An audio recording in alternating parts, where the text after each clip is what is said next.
Hello friends, welcome to Banu Saraswati Adasal. இந்த வாரம் கொல்லி hills visit பண்ணியிருந்தோங்க.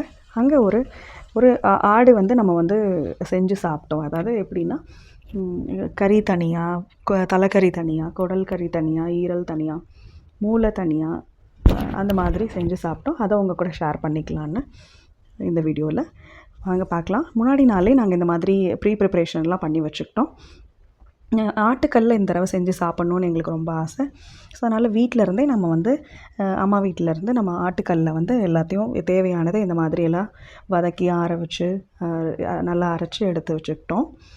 பாருங்கள், அங்கே கொல்லி ஹில்ஸ் அடுத்த நாள் காலைல விசிட் பண்ணும்போது ரொம்ப நல்ல கிளைமேட்டு, ரொம்ப நல்லா இருந்துச்சு. பட் பயங்கர சில்லு உச்சியில் டாப்பில் நாங்கள் விசிட் பண்ணது மாசி பெரியசாமி கோயில். அங்கே நாங்கள் ஒரு பொங்கல் வச்சோம். ஆக்சுவலாக இப்போ பார்த்திங்கன்னா, ஒரு ஆடு நம்ம கறி ஒரு 7-8 கிலோ, தலைக்கறி அந்த மாதிரி கால் தனியாக எடுத்து வச்சாச்சு. அப்புறம் இது மூளை தனியாக வறுத்துட்டோம். ஈரல், குடல் எல்லாத்தையும் சேர்த்து ஒன்றா போட்டு வறுத்துட்டோம். இப்போ வதங்கிட்டுருக்கிறது தலைக்கறி. ஸோ இது மாதிரி எல்லாம் செஞ்சு சாப்பிடும்போது ரொம்ப நல்ல டேஸ்ட்டாக இருந்தது. இது ஒரு ஃபேமிலி அவுட்டிங்காக மட்டும் இல்லாமல் நம்ம ஒரு நல்ல ஒரு ஜாலி ட்ரிப்பாகவும் இருந்தது, ஃபன்னாக இருந்தது. நீங்கள் எல்லாருமே நீங்கள் கொல்லி ஹில்ஸ் விசிட் பண்ணியிருப்பீங்கன்னு நினைக்கிறேன். உங்கள் எல்லாருக்கும் அங்கே பிடிச்ச பிளேஸ் என்னன்னு சொல்லுங்கள்.